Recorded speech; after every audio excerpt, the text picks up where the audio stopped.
आशीष जी बताइए क्या पिक किया?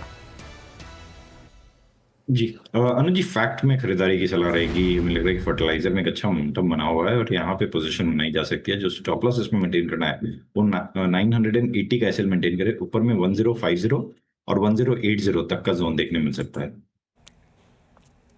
ओके, फैक्ट 1011 पे। प्रशांत जी आपका ट्रेड क्या रहेगा? तो वीरू जी, सेम सेक्टर है आरसीएफ, करीबन 160 61 के आसपास ट्रेड कर रहा है।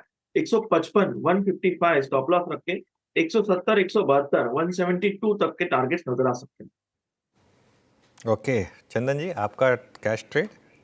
बिल्कुल, मैं इटर्नल पे वापस फोकस करूंगा, जहाँ पे सेटअप अच्छा है, slow and study momentum built हो रहा है, तो यहाँ पे खरीदारी है तो रखें, नहीं तो नया खरीद सकते हैं। 322 का सपोर्ट है, ऊपर में लगभग 344 तक के टारगेट बनने चाहिए। ओके चलिए, वैसे इटर्नल है एफएनओ का स्टॉक, लेकिन चंदन जी कैश में लेंगे तो ठीक है, कर सकते हैं। अच्छा, अब जरा एक बार निफ्टी को वापस देखते हैं।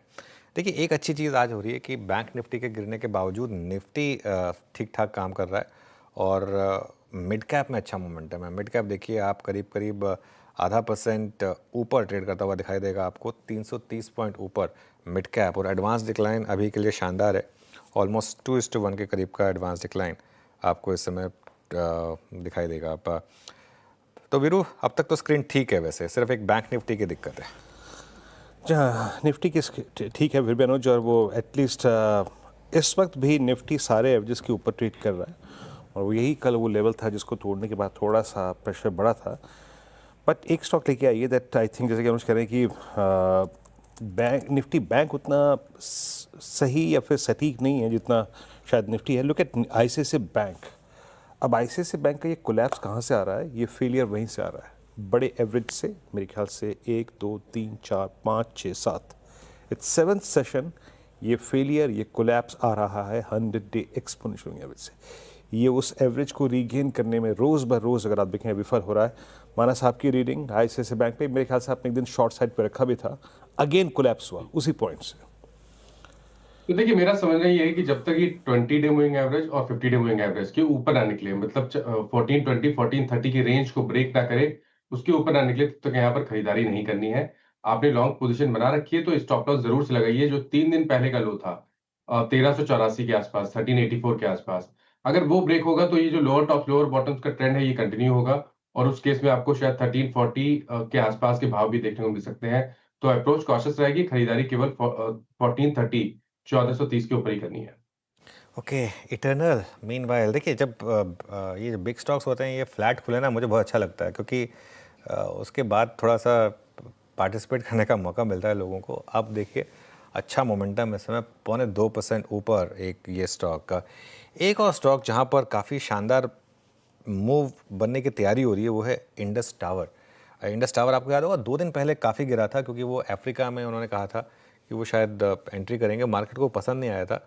शायद उस पर कुछ रीथिंक कंपनी की तरफ से हो रहा है, शायद ये बज़ है मार्केट में, और यहाँ पर इस समय ठीक ठाक मोमेंटम है। ये एक स्टॉक है जो थोड़ा सा इस समय मूव दिखा रहा है, लेकिन इसके अलावा और क्या अच्छा कर रहा है एक बार ज़रा आप लेकर आइए वापस मिड कैप इंडिया। थोड़ा सा मिड कैप से पिक करते हैं, क्योंकि यहीं पर इस समय मोमेंटम है, और इसमें एक दो स्टॉक्स, एक बार अतुल ऑटो देखते हैं। अतुल ऑटो ये करीब करीब 5% ऊपर है, अच्छा मूव यहाँ पर अतुल ऑटो में। ध्यान रखिएगा ये भी एक इलेक्ट्रिक 3 व्हीलर वाली कंपनी बन के रह गई है बेसिकली, तो यहाँ पर एक अच्छा मूव आपको इस समय दिखाई देगा। आशीष, आपके पोर्टफोलियो में है क्या, या व्यू है क्या आपका अतुल ऑटो पर? नहीं, बिल्कुल देखिए, स्टॉक हमारे पोर्टफोलियो में नहीं है, बट जैसे कि जीएसटी में एक बड़ा बेनिफिट 3 व्हीलर स्पेस को मिला, और अतुल ऑटो डेफिनेटली उसका बेनिफिशियरी है। और इसीलिए कल हमने जब चर्चा भी की थी तो बजाज ऑटो हमारी प्रेफर्ड पिक थी। उसका रीजन था कि नंबर 1 3 व्हीलर प्लेयर है बजाज ऑटो, और साथ ही साथ इलेक्ट्रिक 3 व्हीलर के अंदर में भी इनकी मार्केट लीडरशिप पोजीशन है, प्लस एक्सपोर्ट में भी एक बहुत बड़ा शेयर ये रखते हैं। तो definitely Bajaj auto, Atul auto, ये दोनों ही कंपनीज इस पूरे जीएसटी कट का जो खास तौर पर 3 व्हीलर्स पे भी आया है उसके एक बड़े बड़े बेनिफिशियरी बनते हुए नजर आएंगे। ओके, अच्छा गाबा सर इस समय एक अपना हाथ रेज कर रहे हैं। गाबा सर, कुछ ट्रेड आया है क्या? जी हाँ, मुझे स्टॉक जो पसंद है इस वक्त वो है ग्लेनमार्क फार्मा। 2032 पर ओके, ट्रेड कर रहा है, इसमें सेटअप हुआ है और स्टॉप लगेगा 2020, करीब 12 रुपए का है। 2100 का लक्ष्य होना चाहिए और कहीं पर भी निकल जाना चाहिए, लेकिन यस 2100 पॉसिबल है। फर्स्ट टारगेट 2060, फिर 2080, फिर 2100। तेजी लगती है ओके। ग्लैनमार्क। ग्लेनमार्क में तेज़ी अच्छी है, ये रहेगा आपका पिक का। धमाकेदार ऑप्शंस का समय हुआ। हमारे साथ मानस जी, बहेती जी और चंदन जी हैं। मानस जी, शुरुआत करिए। तो देखिए एलटीएफ के ऑप्शन में एल&टी फाइनेंस के ऑप्शन में खरीदारी करनी है। 230 वाला ऑप्शन खरीदेंगे। 8 रुपए के आसपास ये ऑप्शन ट्रेड हो रहा है। 6 रुपए का स्टॉप लॉस लगाना है। 12 रुपए के टारगेट पॉसिबल है। ओके, एल&टी फाइनेंस की 230 की स्ट्राइक